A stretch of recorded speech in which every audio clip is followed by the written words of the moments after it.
मैं बार बार यही कहता हूं, समय से बलवान कोई नहीं होता। मोदी क्या चीज है। जब घमंड रावण का नहीं रहा, वो चूर चूर हो गया, तो मोदी का घमंड क्या चीज है। 4 जून को जब जनता जनार्दन ने मोदी को मोदी की औकात बताई, वो 400 पार नहीं कर सके, 240 पर जनता ने अटका दिया। मोदी के चेहरे का रंग सफेद हो गया, वो स्याह पड़ गए, रौनक रंगत गायब हो गई। आज भी लोकसभा चुनावों में जैसी उन्हें शिकस्त मिली, जो सपना उनका बिखरा टूटा, मोदी का चेहरा आज भी इस बात की चुगली करता हुआ दिखाई देता है, नजर आता है। अब मोदी पहले जैसे मोदी नहीं रहे, वो बदल चुके हैं। उन्हें खुद को बदलना पड़ा है। 240 पर अटक करके किसी को भी बदलना पड़ेगा। अब मोदी विपक्ष के दबाव में, राहुल के दबाव में इस कदर आ जाते हैं। कांग्रेस के फैसलों को, कांग्रेस के मैनिफेस्टो को, न्याय पत्र को अब लागू करने में खुद मोदी लगे हैं। मोदी की गारंटियां अब रफू हो गई हैं। मोदी बड़ी बड़ी बातें किया करते थे, अगर अब वो बार बार कपड़े नहीं बदलते, उनके चेहरे पर जो निराशा का भाव है वो स्थिर हो गया है।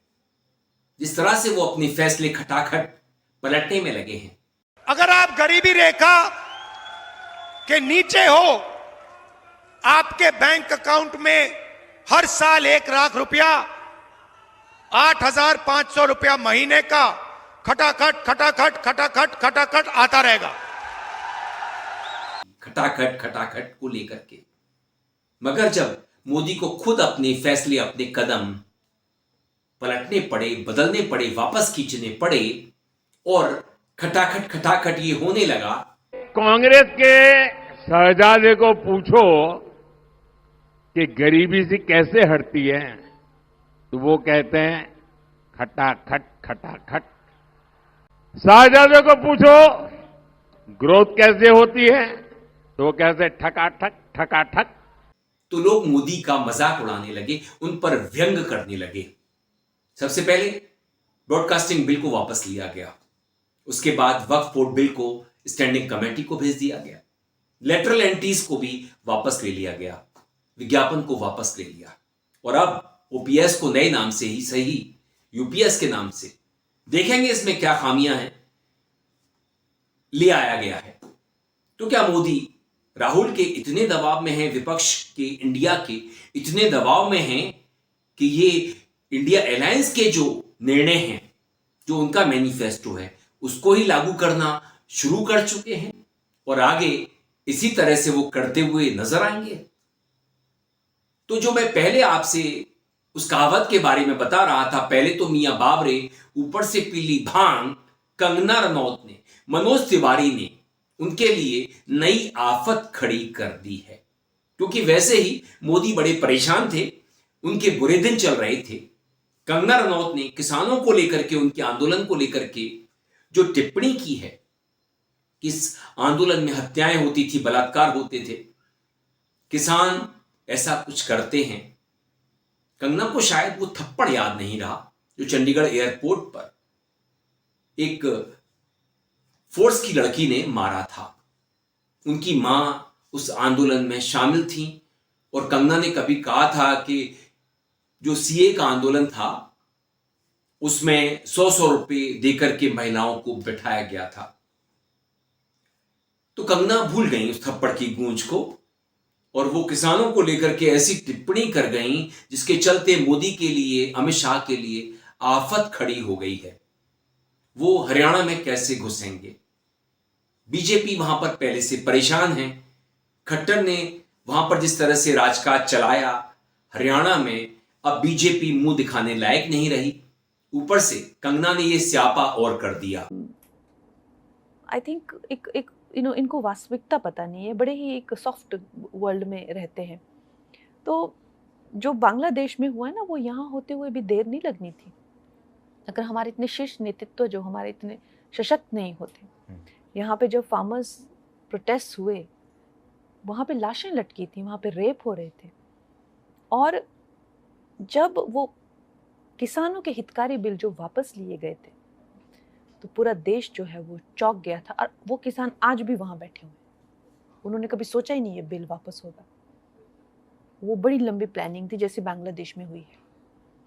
तो इस तरह के षड्यंत्र, और आपको क्या लगता है किसानों, चाइना, अमेरिका, इस तरह की जो विदेशी जो शक्तियां हैं वो यहाँ काम कर रही हैं। और ये फिल्मी लोग हैं, इनको लगता है कि इनकी ये दुकान चलती रहेगी अगर देश चाहे जाए भाड़ में। ऐसा नहीं होता है। देश अगर भाड़ में जाएगा तो आप भी साथ में भाड़ में जाएंगे। ये बात जो है इनको रोज रिमाइंड करानी चाहिए। पर खैर, जितनी इनकी बुद्धि है उतनी इनकी करतूतें भी हैं। ऐसा लगता है कंगना ने हरियाणा में जो बीजेपी की हार होने वाली है उसके ताबूत में आखिरी कील ठोक दी है। वहां पर ये लोग कैसे चुनाव लड़ेंगे इसके लिए हमें थोड़ा इंतजार करना पड़ेगा, मगर इनकी हार होना वहां तय है। उधर मनोज तिवारी ने जो कुछ बोला है, राहुल गांधी जी का इस समय थोड़ा इलाज की जरूरत है। उनका मेंटल हेल्थ चेकअप होना चाहिए। सबसे जो चिंता की बात है कि आप दुनिया भर का जात जानना चाहते हैं और अपना जाति नहीं बताना चाहते हैं, ऐसा क्यों? वो उनसे जब पूछा गया कि आपकी जाति क्या है तो उन्होंने कहा कि इन्होंने मुझे गाली दिया। अगर राहुल गांधी जी से जात पूछा जाए तो उनको लगता है कि गाली दिया गया है, तो फिर दूसरे की जात पूछते हैं तो वो भी तो गाली हुई। तो वो सबको गाली देना चाहते हैं और अपने को उससे बचाना चाहते हैं। तो मैं समझता हूँ ऐसे व्यक्ति का मेंटल हेल्थ चेकअप होना चाहिए। मैं मनोज को सलाह देना चाहूंगा, बेहतर होगा वो अपने आका को कहे कि वो अपनी मानसिक जांच करवा लें, क्योंकि जिस तरह के ट्रॉमा के दौर से वो गुजर रहे हैं उन्हें बड़ा सरदर्द रहने लगा है। उनके चेहरे पर तनाव के भाव साफ साफ नजर आते हैं। राहुल बिल्कुल ठीक ठाक हैं, मानसिक तौर पर, शारीरिक तौर पर। की बड़ी खबर आ रही है। राहुल गांधी ने बिना नाम लिए बोला कंगना रनौत पर हमला। कंगना के बयान को लेकर बीजेपी पर साधा निशाना। जी हां, आपको बता दें, राहुल गांधी ने कंगना के बयान को लेकर सोशल मीडिया प्लेटफॉर्म एक्स पर पोस्ट किया। उन्होंने लिखा, किसानों से किए वादों को पूरा करने में नाकाम मोदी सरकार का दुष्प्रचार तंत्र लगातार किसानों का अपमान करने में जुटा हुआ है।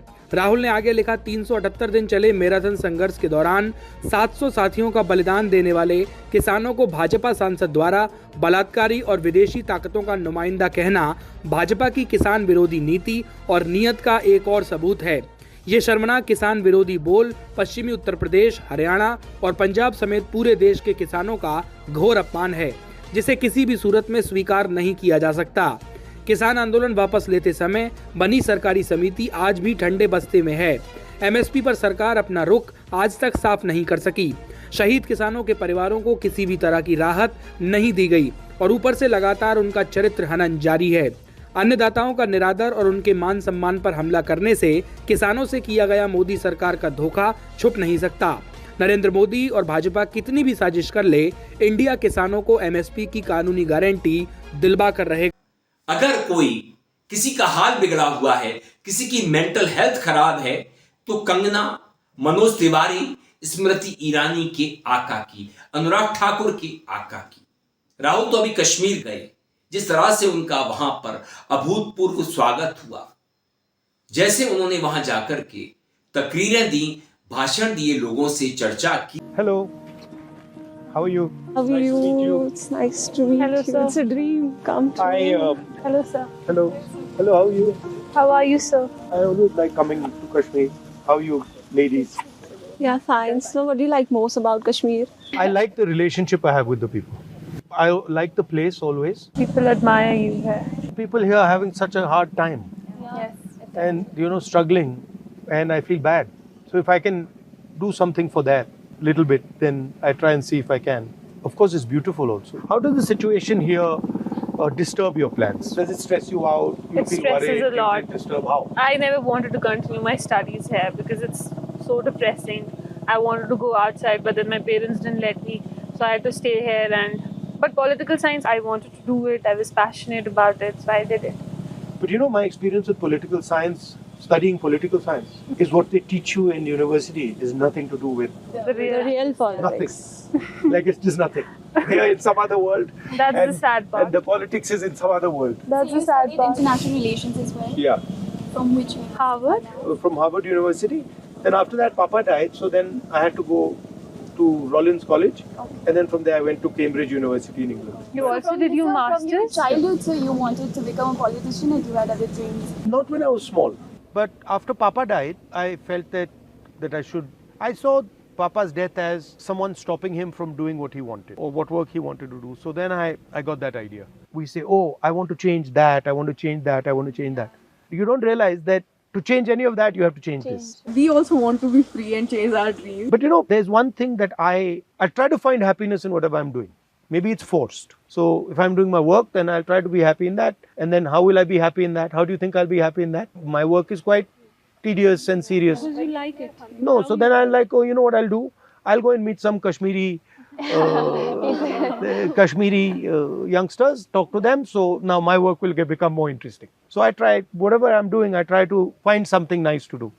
We also want to do a lot of things, but because of the conditions or because of the lack of opportunities, we can't.